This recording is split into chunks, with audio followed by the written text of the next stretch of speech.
Davy, we zijn hier voor jouw prachtige winkel in het mooie Cura-Holanda. En de reden waarom we hier zijn, dat er binnenkort weer een openlucht modeshow wordt gehouden. Wanneer gaat die plaatsvinden? Donderdag 6 juni. Ja. En de aanvang is einde van de middag. En de show zelf begint om 7 uur. Maar het is een mooie locatie, het is een bijzondere locatie. Maar vooral bijzonder is dat het een hele lange runway heeft, hè? Ja, zeker. De runway is 100 meter lang. Ja, het wordt echt een grote show. We beginnen bij de entree van de parkeerplaats. Ja. En hij eindigt helemaal bij het terras van Rustiek. Dus we hebben een hele mooie lange runway in het midden van Cura-Holanda. Mooier kan het niet. Wat kunnen mensen zien? Mensen kunnen onze winkeliers zien die hun collecties tonen.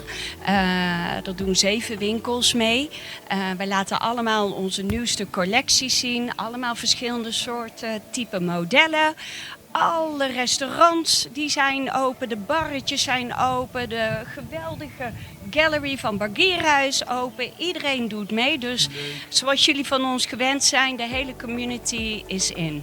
Gezellig. Ja. Dus mensen worden opgeroepen, het is behalve dat je mode ziet, is het ook gewoon een gezellige bijeenkomst. Ja, zeker. En het wordt allemaal gepresenteerd door Nicole Maduro. Zij gaat alles aan elkaar praten en hosten. Dus het gaat een geweldige show worden. Mensen kunnen vanaf 6 uur terecht, moeten ze echt op tijd zijn? Ja, wij raden aan om op tijd hier aan te komen. Wij weten nog van vorig jaar. Het was booming. Mensen zochten een plekje. Dus ik raad ook echt iedereen aan om te reserveren bij al onze restaurants hier op Cura-Holanda. Om een leuk plekje te kunnen bemachtigen.